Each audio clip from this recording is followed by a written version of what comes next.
Hello दोस्तों, आप सभी का हमारे चैनल सरकारी नौकरी में स्वागत है। दोस्तों, आज हम बात करेंगे 8वें वेतन आयोग के बारे में। दोस्तों, 8वें वेतन आयोग को लेकर बड़ा अपडेट सामने आ रहा है। जैसे जैसे मीडिया में 8वें वेतन आयोग की खबरें आ रही हैं, जब हम उन खबरों को देखते हैं, सुनते हैं, तो सहजी अंदाजा हम लगा सकते हैं, अनुमान लगा सकते हैं कि 8वें वेतन आयोग में करोड़ों कर्मचारियों की बल्ले बल्ले होगी या थल्ले थल्ले होगी। क्योंकि जैसे जैसे 8वां वेतन आयोग आगे बढ़ रहा है तो खबरें भी सहज ही बाहर आ रही हैं। अब जो खबरें सामने आ रही हैं उनके अनुसार 8th पे कमीशन यानी 8वां वेतन आयोग गत पकड़े हुए है और 2-3 हफ्ते के अंदर अंदर नोटिफिकेशन और टीआर बाहर निकल जाएंगे। तो दूसरी तरफ ये भी खबरें आ रही हैं कि जो केंद्रीय कर्मचारियों के जितने भी संगठन हैं, अब की बार उन्होंने एक सलाह मिलाई है कि अलग अलग मांग पत्र न देके हम एक ज्वाइंट मांग पत्र दें, जिससे सरकार पे और ज़्यादा दबाव रहेगा। दोस्तों, ये सबसे बड़ी बात है कि जो करोड़ों कर्मचारी हैं उन्होंने सलाह मशवरा राय मशवरा करके एक मांग पत्र पर वो अपनी सहमत बनाने के ऊपर लगे हुए हैं। अब एक बार खबर पर चलते हैं, एक बार इस 8वें वेतन आयोग के ऊपर चलते हैं। 8वें वेतन आयोग का इंतजार कर रहे हैं लाखों सरकारी कर्मचारियों के लिए अच्छी खबर है। 8वें वेतन आयोग को लेकर सरकार अगले कुछ हफ्तों में बड़ा फैसला ले सकती है। फाइनेंशियल एक्सप्रेस ने आधिकारिक सूत्रों के हवाले से लिखा है कि सरकार 2 या 3 हफ्तों के भीतर आयोग की टर्म्स ऑफ रेफरेंस यानी कि कार्यदायित्व तय कर सकती है। रिपोर्ट के मुताबिक यदि सब कुछ ठीक रहा तो ये कमेटी मिड 2024 तक अपनी रिपोर्ट सबमिट करेगी। मतलब एक तरह से यहाँ से भी ये सीधे तौर पर हम देखें मिड से पहले ये नवंबर या दिसंबर 2025 तक अपनी रिपोर्ट दे देगी सरकार को, और सरकार 2 या 2.5 महीने लेगी। जनवरी फरवरी 2026 और जो बजट आएगा आम बजट 1 फरवरी 2026 को, उसके अंदर इसकी घोषणा कर देगी और 1 मार्च से इसको लागू कर सकती है सरकार। और साथ में ही 2 महीने का एरियर, हालांकि रिपोर्ट भले ही 2026 से पहले या 2026 के जनवरी या फरवरी में आए, लेकिन लागू हो जाएगा यानी 2026 के जनवरी से ये लागू हो जाएगा। यानी कर्मचारियों को एरियर के रूप में बकाया राशि भी दी जाएगी। आमतौर पर सरकार हर 10 साल में अपने कर्मचारियों की सैलरी रिवाइज करती है। इसके लिए एक वेतन आयोग गठित किया जाता है जो विस्तृत अध्ययन, चर्चा और आंकड़ों के आधार पर रिपोर्ट तैयार करता है। पूरी रिपोर्ट तैयार करने में आमतौर पर करीब 1 साल का समय लगता है। इसमें केंद्र सरकार, राज्य सरकार, सार्वजनिक क्षेत्र की कंपनियां और अन्य संबंधित संस्थाएं शामिल होती हैं, क्योंकि इसका दायित्व बहुत बड़ा है।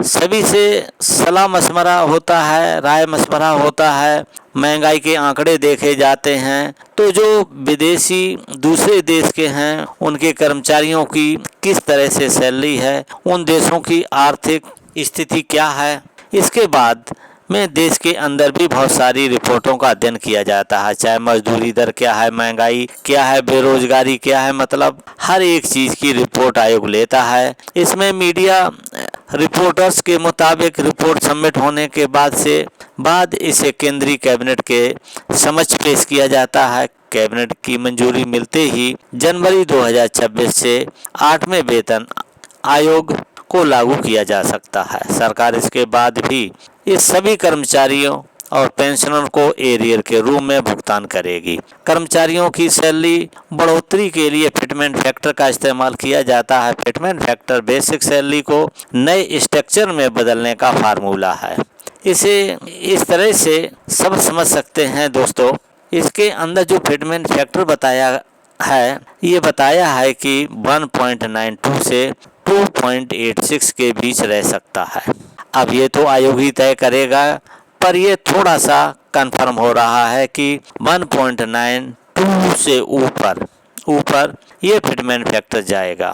अब ये कितना जाएगा, 2.28 रहेगा या 2.57 रहेगा या 2.86 रहेगा, ये तो आने वाले समय ही तय करेगा। पर यहाँ से इन खबरों से हम अंदाजा लगा सकते हैं कि कर्मचारियों को 8वें वेतन आयोग में क्या मिलेगा और उनकी पेंशन सैलरी दोगुनी होगी या नहीं होगी। और कुछ बातें अभी जैसे TR निकलेगा, नोटिफिकेशन निकलेगा, उससे भी साफ होती चली जाएगी। इसके अलावा आपने ILO की रिपोर्ट भी देखी होगी जो महंगाई के आंकड़े दिखाती है कि एक परिवार को एक महीने में 41,000 से ज़्यादा का खर्च होता है उसका घर चलाने के लिए। दोस्तों ये पहला मौका है, दोस्तों ये पहला मौका होगा जब सरकार 8वें वेतन आयोग को कम से कम समय में लागू कर देगी। इस चीज़ को आप देखो, इस तरह से भी देखो कि अभी जो नेवल हेडक्वार्टर से एक लेटर निकाला था और पूरे देश के जो नेवी के पूर्व सैनिक हैं उनके लिए और अनुरोध किया था कि जो पूर्व सैनिकों के जो संगठन हैं, जो नेवी के संगठन हैं पूर्व सैनिकों के, वो भी अपने सुझाव ईमेल पे भेजो, क्योंकि उसके अंदर एक लाइन भी लिखी थी कि 8वें वेतन आयोग को लेकर सरकार बहुत ही गंभीर है और आने वाले समय में बहुत ही कम समय में इसको सरकार लागू करेगी। और उसमें एक डेडलाइन भी दी हुई थी कि 31 मई तक पूर्व सैनिक अपने सुझाव भेज सकते हैं। इस मेल पे दोस्तों 8वें वेतन आयोग पर अभी तक यही अपडेट है। और जो JCM की जो मीटिंग हुई थी 23 अप्रैल को, उसका थोड़ा सा पता लगा है, पर कोई अभी तक उनका लेटर कोई जारी नहीं हुआ है जो JCM ने, तो उस लेटर से भी बहुत सारी चीज़ें पता लगेंगी कि 23 अप्रैल को जो मीटिंग में हुई उनमें किन किन बातों को लेकर JCM गई थी और किन किन बातों को उन्होंने सरकार के सामने रखा और सरकार की उन मांगों पे क्या प्रतिक्रिया थी। तो वो तो आने वाला जैसे ही उनका कोई भी लेटर जारी होगा तो फिर आप लोगों तक ये खबर हम लेकर आएंगे। 8वें वेतन आयोग में सरकार और JSC के बीच किन किन बातों पर सहमत बनी है, किन किन बातों पर नहीं बनी है, क्या बातें दी हैं क्या नहीं दी हैं, वो आने वाले समय पर ये जो मीटिंग है ये ख़त्म नहीं होगी। केंद्रीय कर्मचारियों के बड़े बड़े संगठन हैं, जैसे ही आयोग गठित हो जाएगा तो लगातार मीटिंग होती रहेंगी। लगातार आयोग भी अलग अलग स्टेट में भी आएगा, अलग अलग कर्मचारी संगठनों से भी मिलेगा।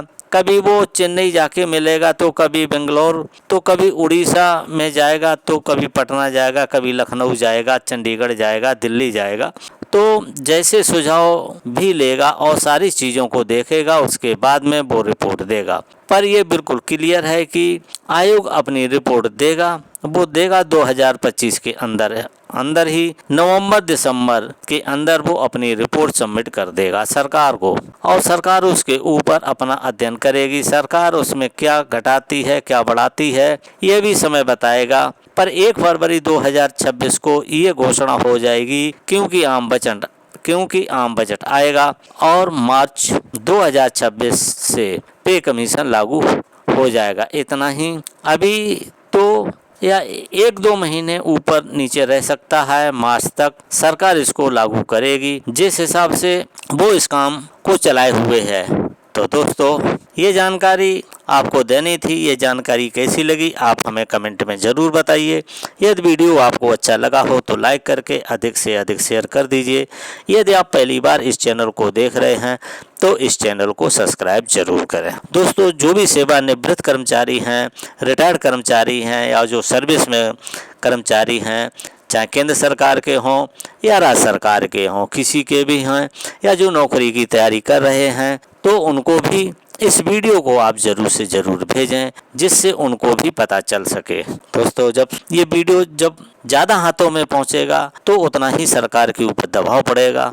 यदि आप भी चाह रहे हैं कि हमें 8वां वेतन जल्दी से जल्दी मिले और अच्छा खासा फिटमेंट फैक्टर लगा करके सैलरी और पेंशन मिले, तो इस वीडियो को आप ज़्यादा से ज़्यादा शेयर ज़रूर करें, सबके हाथों में भेजें। तो दोस्तों इस वीडियो को देखने के लिए थैंक यू फॉर वॉचिंग। अब मिलेंगे नेक्स्ट वीडियो में नई जानकारी के साथ।